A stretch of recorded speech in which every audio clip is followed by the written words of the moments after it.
Drink up, guys. Get drunk. Tip your wait staff. We're going to have a party tonight. The drunker you get, the funnier we get. So that's the rule of comedy clubs. You guys ready for this next gentleman to come out? Do some jokes for y'all? Yeah. He's pretty funny, so give him a nice warm welcome, guys. Mr. Brian Pauling.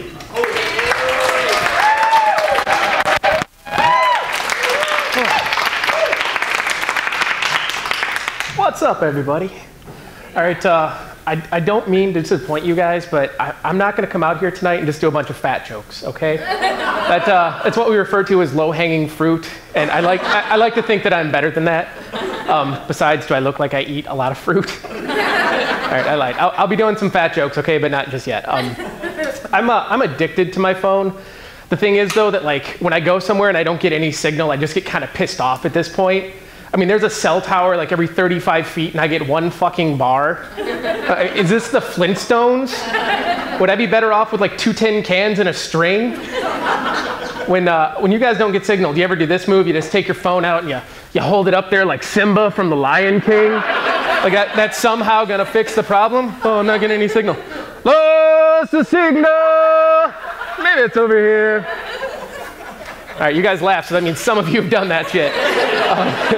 Well, that's good, because, you know, I was scared. I have to admit, though, that like I rarely use my phone as, you know, a phone. Instead, it's my mobile Netflix/messaging device. I text way more than I talk on the phone. The thing about texting, though, is autocorrect. Fucking autocorrect. I can't decide if it's an amazing technological achievement or the worst thing ever created. Let me give you guys a quick example. So in my old phone, I would type in the word blowjob. Mom, you do not need to know why I'm typing blowjob into my phone, okay? So I would type blowjob into my phone, and my phone would tell me that's not a real word. All right, fine, let's agree to disagree, all right? So it would automatically replace it, and what it would replace it with is gold mine. And all right, fair, okay? This is a suitable replacement. I find value in both of these things, okay? But like, what I've always wondered is like, does autocorrect pick this word at random, or is there some evil genius somewhere cackling his head off because 1,000,000 times a day he's changing blowjob to goldmine? I mean, this is important information. I need to know. A friend of mine recently did something that kind of pissed me off, and it's not so much what he did, it's how he did it that pissed me off. He went on Facebook and announced that he and his wife were having a baby. But what he said is, "We are pregnant." Sweet, congrats, but you are wrong, okay? Unless you're a pair of lesbians that get knocked up at the same time, this is not a we scenario, all right? Give her all the credit. She's doing all the hard work, all right? Got it, Dick? So we're pregnant. And by we, I mean my wife and me, because I already look pregnant. I'm in my 217th month. I just hope my boobs don't get any bigger. I think I'm really ready for this whole dad thing, though. I mean, I already come pre-equipped with the ultimate in dad bod. Dad bod is where you basically look like this because you don't have time to like eat right and exercise. So now I can just blame that shit on the kid rather than the fact that I'm possibly the laziest human being you've ever met in your life. I think there's other bonuses too to being a parent that no one really tells you about. Like if I don't want to go do something now, I can just be like, sorry, I promised a little lint liquor we'd spend some quality time together. Or if I accidentally break some shit around the house, I can just blame it on the kid in front of mom and then buy him some ice cream later. Like, this is perfect. I've got a patsy for like the next 18 years. My whole life, though, when it came to kids, like I've always lived by one idea, and that's the fact that dogs are better than children. And the reason I've thought this is, you know, I can lock my dog in a crate for 8 hours and no one calls the cops on me. All right, try that with a kid just once, I dare you. But what I learned recently going to the baby store with my wife is, you know, they don't call them baby crates or whatever. I mean, they call them playpens or cribs, but they're still baby prison, and I'm on board, okay? The only thing I'm a little worried about, though, is like when I was a kid, I was a climber. I mean, I know I don't look like it now. The only thing I currently climb are the stairs. And that's when the elevator's broken and I bitched the whole time. But when I was 4 years old, I climbed on top of the garage and scared my babysitter so bad she wouldn't babysit anyone anymore. All right?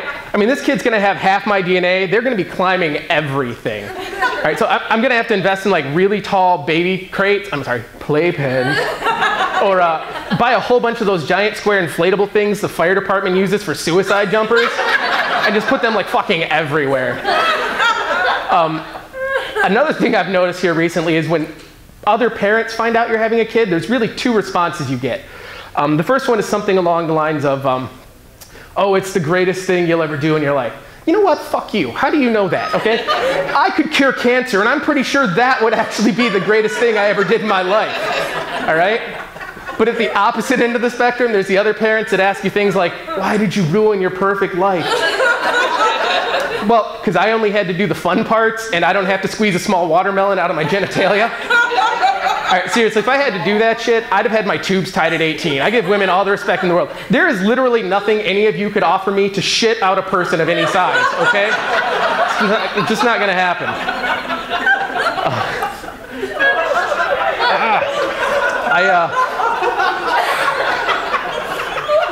You okay over there, Michelle? I haven't read any of the books because, well, fuck that. I think parenting is the ultimate in on-the-job training. You can tell me that a poopy diaper is going to smell, but I mean, until I smell it, it's just words, right? You know, you can tell me that when my kid falls and knocks a tooth out, I shouldn't point and laugh.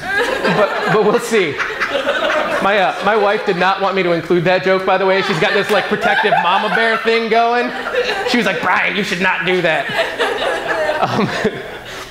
Another thing that I hear all the time from parents is, you know, well, we don't care what we have as long as it's healthy. Right, fuck that too, okay? I mean, I want a healthy kid, all right, but we want a boy, all right? I don't know anything about little girls, and frankly, neither does my wife. You've met her, all right?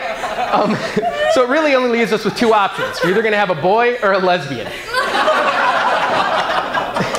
The other day, though, my friend was out talking to me, and he goes, Brian, what if you have a daughter and she's not a lesbian? And, you know, she's going to start dating boys eventually. And I looked him right in the eye, and I punched him square in the dick. All right?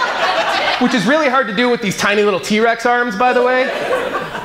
So while he was on the ground, I said, listen, man, don't worry. I have a plan, okay? If I have a little girl and she's not a lesbian, when she starts dating, I just have to kill one boy to keep the rest in line, okay? And then I just have to break out of prison just once, so they always know they're never safe. All right, guys, that's my time. Remember, if you don't vote for me because I'm funny, I'll take pity votes.